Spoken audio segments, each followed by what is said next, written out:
ডাক দিয়া বলেন আমার নাম হলো হারুন ইবনে সমরকুন।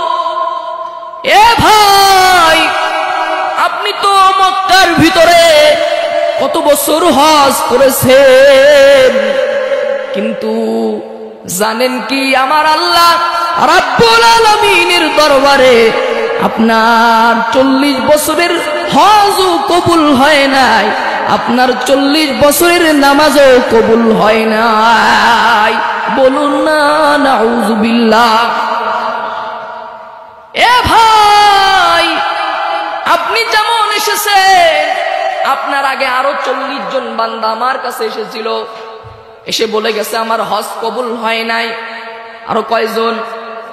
আর জোরে বলেন কয়জন? 40 জন লোক এসে বলে গেছেন আমার হজ আল্লাহ রাব্বুল আলামিনের দরবারে কবুল হয় নাই। চিৎকার মেরে কোন আল্লাহু আকবার। বলে ভাই, কেন তোমার 40 বছর তুমি ইবাদত করেছো, কিন্তু তোমার হজ আল্লাহ রাব্বুল আলামিনের দরবারে কবুল হয় নাই কেন? বলো রে ভাই। ডাক দেয়া কয়, ভাই রে, আমি ছিলাম মদখোর, আমি ছিলাম নেশাখোর, নেশা করে করে আমি আমার জীবন চালাইতাম। জোরে বলেন কি করত? আর জোরে বলেন। নেশা করত। বলে ভাই, আমি ছিলাম জিনাখোর, আমি ছিলাম গুনাহগার যুবক। আমার কারণে আমার মা আমার প্রতি বিরক্ত ছিল, আমার কারণে আমার বাবা আমার প্রতি বিরক্ত ছিল। আমি একদিন নেশা করি আমি একদিন গুনাহগার অবস্থায়, নেশা অবস্থায় আমার মাথা ঘুরে। কি ঘুরে? আমার মাথা ঘুরি।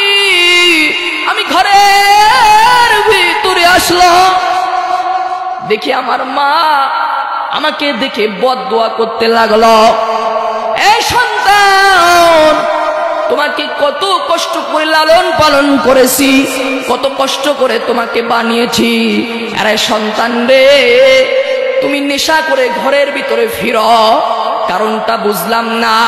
আল্লাহর হাবিব বলেন, কেউ যদি তার মায়ের দিকে একবার তাকায়, আল্লাহ রাব্বুল আলামিন তার আমল নামায় কবুল হজের সওয়াব দান করে।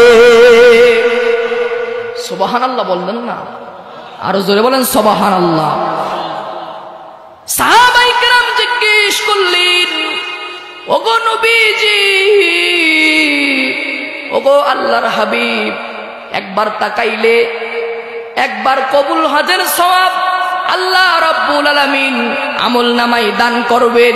নবীজি গো, আমি যদি তাকাইতে তাকাইতে 100 কোটি বার নবীর দিকে তাকাই, তাহলে কি আমার আল্লাহ রাব্বুল আলামিন আমার আমল নামায়ও কবুল হজের সওয়াব দিবেন? নবীজি বলেন, এ সাহাবায়ে কেরাম শুনে রাখো, তুমি যদি তাকাইতে তাকাইতে অন্ধ হয়ে যাও, তাকাইতে তাকাইতে ক্লান্ত হয়ে যেতে পারো, আমার আল্লাহ রাব্বুল আলামিন কোটি কোটি বার তুমি যদি মায়ের দিকে তাকাও, একটি হজের সওয়াব মিলে মাকে একবার দেখলে, মা কেন এত দামি জানে না সকলে? বলেন না, মা কেন এত দামি জানে না সকলে? বলেন না, মা কেন এত দামি জানে না? ভাইয়ারা আমার, বলে আমার মা ঘরের ভিতরে ঢোকার পর, আমাকে দেখার পর আমাকে বদদোয়া করতে শুরু করলো। আমার মা বলল, কেমন সন্তান পেটে ধরলাম। ডাক দেয়া কই, তোর মতো সন্তান আমার দরকার নাই। তখন আমার মেজাজটা আরো গরম হয়ে গেল। আমি আমার মাকে ধরে পাজা করি, ধরে আমার মাকে আমি আগুনের ভিতরে ফালাইয়া দিছি। নাউজুবিল্লাহ কইতেন না। কই আমার মাকে আমি রাগে আগুনের ভিতরে ফালাইয়া দিছি, নেশাখোর আমি। সকালবেলা হয়ে গেল, আমার হুশ ফিরে আসলো। আমি ঘুম থেকে উঠে দেখলাম আমার দরজার কিনারে টক টক আওয়াজ।